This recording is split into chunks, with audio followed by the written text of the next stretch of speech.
Bayanihan, the invisible system that holds the Philippines together. One word quietly explains many things about the Filipino people.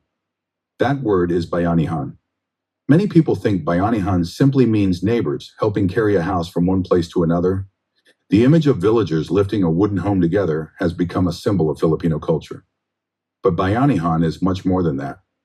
It is a way of thinking about life. Long before formal systems existed, Filipinos already understood that survival often depends on cooperation. When someone faced hardship, the community stepped in. When a family lost a home in a storm, neighbors helped rebuild it. When a relative fell sick, others helped carry the burden. This spirit appears in many forms. It appears when relatives help one another pay for education. It appears when neighbors allow small purchases on credit in a sari-sari store. It appears when overseas Filipino workers sacrifice years away from home so their families can move forward. Even the informal economy reflects this same spirit. Small lenders help store owners restock their shelves. Tricycle drivers share information about passengers. Street vendors watch one another's stalls. These actions may appear small, but together they create a powerful social system. In many countries, people depend first on institutions. In the Philippines, people often depend first on one another. This invisible network of support has helped the nation survive many crises. Storms, economic difficulties, and unexpected hardships. It is not perfect. Sometimes it places heavy responsibilities on families. Sometimes it replaces systems that governments should provide. Yet it remains one of the strongest forces shaping Filipino society. Behind the noise of politics and the struggles of everyday life, Bayanihan continues to quietly hold communities together. It reminds us that a nation is not built only by institutions. Sometimes it is built by the simple decision of people to help one another. Chapter 10. The Power of Family Stories. Every Filipino family carries stories of hardship and sacrifice.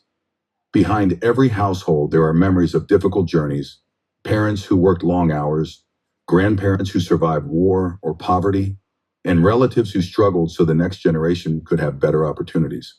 These stories are rarely written in books, yet they live quietly in conversations at the dinner table or during family gatherings. These stories teach the younger generation where they came from. A young person who hears how a grandfather walked miles to attend school or how a mother worked abroad to support the family begins to understand the value of effort and perseverance. The past becomes a teacher, reminding them that the comfort they enjoy today was built through sacrifice. A child who knows his family's story grows strong roots. Just like a tree with deep roots that can withstand strong winds, a person grounded in his family's history develops inner strength. He understands that he is part of something larger than himself, a continuing story that began long before he was born. Strong roots help people stand firm during life's storms. When challenges come, financial struggles, personal failures, or unexpected hardships, those who remember their family's journey often find courage. They realize that the people before them faced difficulties too, yet they endured and moved forward. Family stories become the invisible inheritance passed to the next generation. Money and property may change hands, but stories carry something even more valuable: identity, wisdom, and inspiration. They remind each generation that they are not alone in their struggles. They are part of a long chain of resilience, where the sacrifices of yesterday quietly strengthen the hopes of tomorrow. Chapter 11. The last time your parents carried you. There was a day when your parents carried you for the last time. You just did not know it at that moment. It did not feel like an important day. It was simply another ordinary moment in childhood, perhaps when you were sleepy, or when your small legs could no longer keep up. Your father lifted you into his arms, or your mother carried you inside the house. And without anyone noticing, that moment quietly became the last time. As children, we are lifted when we are tired, afraid, or asleep. Parents carry us when we fall, when we cry, or when the world feels too big for us to understand. Their arms become our first place of safety. When storms come, they shield us. When we cannot walk anymore, they carry the weight for us without complaint. Then slowly we grow older, and life quietly changes. Our legs grow stronger, and we begin to walk on our own. School, work, and responsibilities take over. The simple closeness of childhood slowly fades as everyone becomes busy with life. What once felt normal, being cared for and protected, becomes a distant memory. One day we realize the people who once carried us may now need our help instead. The strong hands that once held us begin to grow weak. The parents who guided our steps may now walk more slowly. And life gently reminds us that the circle has turned. The time has come for us to be the ones who care, protect, and support. That is the quiet beauty of family. Love moves from one generation to the next. The arms that once carried us eventually become the arms we hold with gratitude. And in that moment, we understand that caring for them is not a burden. It is simply our turn to carry the love forward. There is also a quiet moment in life that many children eventually face. The moment when roles slowly begin to reverse. The parents who once carried us, protected us, and guided our early steps gradually grow older. Their strength fades, their movements slow down, and the responsibilities they once carried so naturally begin to fall on the shoulders of their children. In many ways, this moment becomes a kind of payback time, not in the sense of repayment, but in the deeper sense of gratitude expressed through care. In many countries, when parents grow old, the common solution is to bring them to a home for the aged. These institutions are designed to provide care, and many families see them as a practical arrangement. But in the Philippines, the situation has traditionally been different.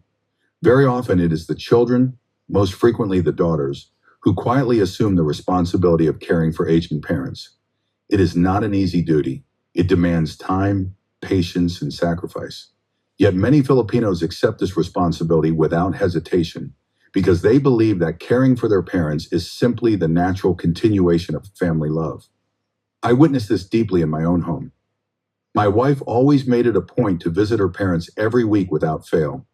No matter how busy life became, she never allowed the weeks to pass without seeing them. And when they became sickly and needed more attention, her visits became almost daily. The distance between our home and theirs was not small, yet she would still make the journey. It was not something she did for recognition. It was simply something she believed had to be done. This quiet sense of responsibility is one of the beautiful traits of the Filipino family. It reflects a belief that parents are not burdens to be managed, but lives to be honored. The years when they carried their children cannot truly be repaid, but they can be answered with love and presence during the years when parents themselves begin to need support. Today, however, society is slowly changing. As cities grow larger, work becomes more demanding, and families become more scattered. The practice of sending elderly parents to care institutions is gradually appearing in our own society as well. Some situations may make this unavoidable. Yet the deeper Filipino instinct to remain close to one's parents during their later years still continues to live quietly in many homes. And perhaps this instinct carries a simple reminder. One day, every child will reach the moment when the last time their parent carried them becomes a memory. What follows after that moment is the opportunity to carry them in whatever way we can.